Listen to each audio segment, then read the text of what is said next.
All right. Yeah. Hello, everybody. Again. Yeah, it's been a long time since my last video, but I got a bunch of stuff here to show. I got a bunch of movies, a ton of video games, and yeah, let's get started because I don't have a lot of time.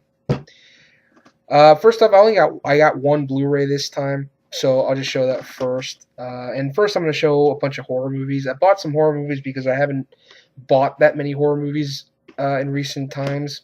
So I just went through my Amazon wish list and I bought up a bunch of horror movies that I had there. So first up is the Blu-ray of a movie called Trick or Treat. This is a Halloween-based horror anthology where all the stories are sort of interconnected with each other. I saw it. It was pretty good. I liked it for what it was. It was a pretty fun horror flick. I got the Blu-ray because it actually had features. The DVD I don't think had any features. But the only feature here that's even remotely about the movie is you got the commentary with the director Michael Dougherty. You got additional scenes, and this other shit. You get how did many of our scary season traditions start? It's a fucking documentary about. It's a fun and fat-filled trick or treat, the lore and legends of Halloween. What the fuck does that have to do with the movie? Who gives a shit? But I don't know. I haven't listened to the commentary yet and additional scenes, so it was cheap. But I thought there would be like a making of documentary, but no. But anyway, that's trick or treat. Next up is a horror movie. It's an older one called Slugs. It's about man-eating mutant slugs, and for those of you who watch the Cinema Snob, Brad Jones, he actually reviewed this movie. This is one of his earlier reviews from back in the day. Um, and I was curious since I saw his review to check this out, even though it looked awful, and I'm sure it's going to be pretty bad, but I don't know. It might be dumb fun. I mean, it's about killer fucking slugs.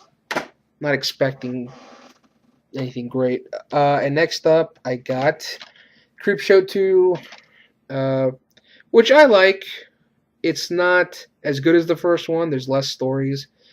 But overall, I remember having some fun with this one, and there's no features on this. That whole Midnight Madness series doesn't mean a goddamn thing.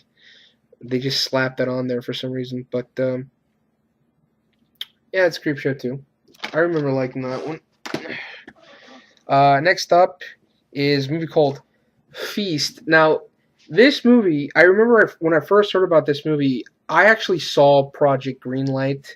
I believe it was the second season, the second and last season, I believe. Or, no, wait, I think there was another season of it, too. I don't remember.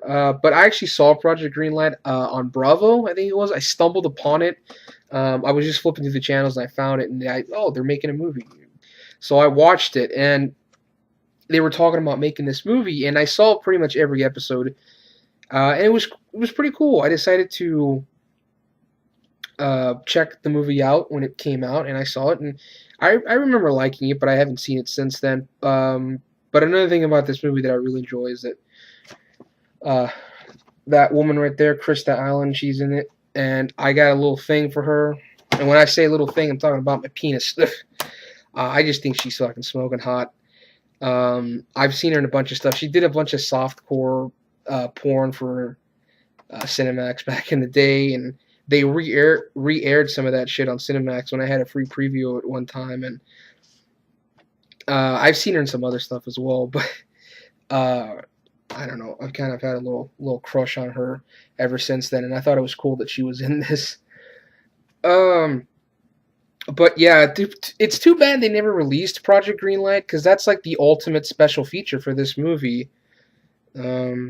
They do get a making of on this, but I think it would have been awesome if they released the Project Greenlight season because literally it's like making the movie from beginning to end, from getting the director, the screen, choosing the script, the director, and then the cast, and then how they made the movie. But I don't think it's ever been released on DVD. And next up is an Italian horror film. It's an older one. It's called The Church. I heard about this one on YouTube. I don't know. I saw some random video of it, and I believe this is directed by the same guy that did Demons. Michael Savoy, or no, not Michael, Michelle, Sav- not Savoy, Michelle Suave. I don't know. Um, and I mean, I really enjoy demons, so I picked this up. It was cheap, so I picked it up to check it out. Next up, I got the House of Wax remake. I actually saw this in the theater when it came out. For what it is, just they essentially, I like the fact that they took the basic element from the original Vincent Price movie, which itself was technically a remake, and they changed it. They made it just basically a slasher movie, and I like it. I like some of the kills, and it was all right for what it was. This is a cheap DVD, House of Wax, but I haven't seen it in a while though, since I saw it in the theater. But yeah, it's the House of Wax remake. Next up, I picked up the collector's edition of Pumpkinhead with Lance Henriksen. I remember when I first saw this movie, I was kind of disappointed by it. I was like, it's okay. I was just expecting it to be gorier. And there's some bloody scenes, but it's not like I thought Pumpkinhead was going to be ripping people apart and shit like that. But no, that doesn't happen. But I really like Lance Henriksen. To be honest, I think he was the only character in this movie that I liked. The other characters, the teenagers, I don't remember really giving a shit about any of them. But Lance Henriksen is good, and I really like this character in this. And, of course, the makeup effects of Pumpkinhead, the creature design and all that stuff was really good. It had a creepy atmosphere, though, too. I like that as well. So, yeah, that's Pumpkinhead. And then the last horror movie I got is The Shaft, which is about a killer elevator. And this actually, it stars Naomi Watts, I think, before she was really famous. It also stars James Marshall. James Marshall was in a movie that I really like called Gladiator. Not the one with Russell Crowe, but the boxing movie from 1992 with Cuba Gooding Jr. and Brian Dennehy, Robert Loggia. I really enjoy that one. He was actually in this. And yeah, I remember liking James Marshall in that, and I didn't see anything else he ever did. But I don't know. I thought it was pretty cool that he was in this. I haven't seen it yet, but it's a killer elevator movie. I've seen clips of it though. It looks like it might be uh, some fun, stupid but fun. And then the rest of these movies, I think, they're all action movies.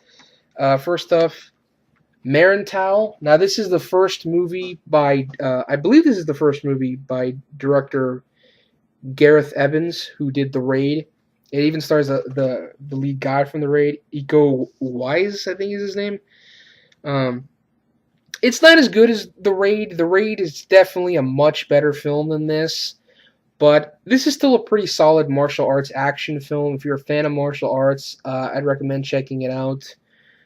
Although I wasn't a huge fan of the ending.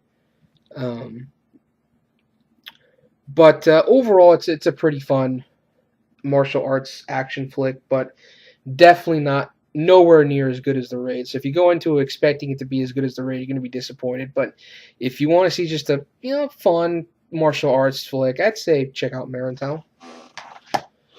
Next up is a classic. Grew up with this movie, saw it a lot as a kid, and finally got it on DVD. Batman. Tim Burton's Batman from 1989. 2-disc special edition. Love this film. Watched it a lot as a kid. And I thought I didn't get the other Batman movies, but I want to get Batman Returns. Which, I like, but I like to see it again. I remember having problems with it, but I haven't seen it in a long time. Batman Returns is actually the one I saw the least as a kid. Ironically, I saw Batman Forever and Batman and Robin in the theater, and I saw those a lot as a kid on VHS. But I was a little kid back then. But that was the whole point. Was Batman Forever and Batman and Robin were supposed to appeal to younger audiences. Of course, I liked those a lot. But yeah, that's Tim Burton's Batman. It's a classic. I really enjoy that one. Next up is an Eric Roberts movie called The Butcher. I heard about this movie through YouTube, and then I found this kill count of the movie. which I recommend checking out. And oh, it looked pretty fucking cool. It was bloody. Like Eric Roberts blows a guy's head off with a shotgun. And I saw the movie, and it's okay. It's too long. The plot is paper thin. There's no reason this movie needed to be 2 hours long. Not much happens. In fact, all the action, it doesn't even come in until like the second act of the movie. But Eric Roberts is good, and it is a bloody movie. He's fucking shooting people's fingers off. You got practical blood squibs, and like I said, he blows a dude's head up with a shotgun. Although I really wasn't a fan of the ending, how it all ended. But if you like Eric Roberts, you like bloody action movies like I do, I'd say check out The Butcher. If you want to get a taste for it, look up that kill count. Just type in The Butcher, Eric Roberts kill count. You'll find it. Next up is Volcano with Tommy Lee Jones. Again, I heard about this movie through YouTube, and I decided, you know what, I'll check it out. I don't care how dumb a concept may be for movies. As long as it's entertaining, I'll check it out. And, I like Tommy Lee Jones. That's Volcano. Next up, I bought both versions of Payback. I got the theatrical cut and the director's cut, and I've heard that they're two completely different films. And I figured if I'm going to watch one, I might as well get them both just to see the differences. And these have different extras as well. So if you like the movie, you probably already own both copies of the film. So yeah, that's Payback with Mel Gibson, both versions, even though Mel Gibson's a fucking douchebag in real life. Next up is a movie called Death Cage with Robin Child. This is an older movie from back in the day. It is a Hong Kong movie, I believe. I saw some clips of this. It looks pretty bad. Even as a martial arts movie, it looks pretty bad. But I don't know. I like Robin Child, so it was cheap, so I took a shot with it. So anyway, that's Death Cage. It might suck, though. Next up is Kill Bill Volume 1. I had Kill Bill Volume 2, so I got this to complete the series. So that's Kill Bill Volume 1. Don't need to say much about that. And then lastly, I got a Van Damme movie, because I'm trying to complete my Van Damme collection. The Steelbook Limited Edition of In Hell. I heard this was pretty good, so I picked it up to check it out. And I love Steelbooks, and of course I had to get the Steelbook version, even though it's a pain in the ass to get the discs out of the fucking slot. But anyway, those are the DVDs. Now on to the video games. I got new school stuff, old school stuff, PS2, original Xbox, PS3, and Xbox 360. First up is a PS3 game.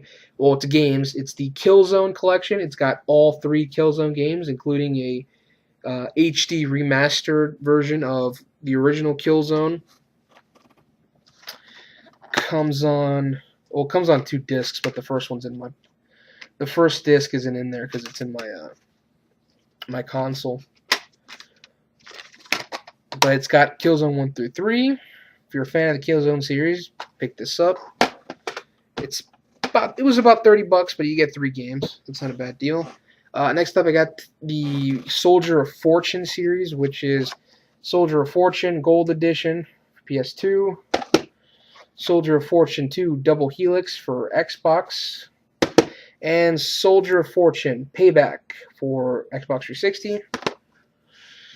And next up, I got the first 2 Time Splitters game, because I have the third one, so I figured why not get the first 2.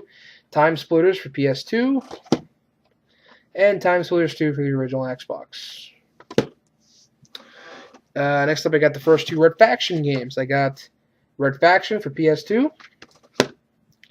Red Faction 2 for the original Xbox. And I bought... some of these original Xbox games are on the PS2, but I just figured I wanted to get them on the original Xbox, because back in the day, the original Xbox actually did have better graphics for third-party games. And next up, I got The Max Payne games, I got Max Payne 1 and Max Payne 2, The Fall of Max Payne.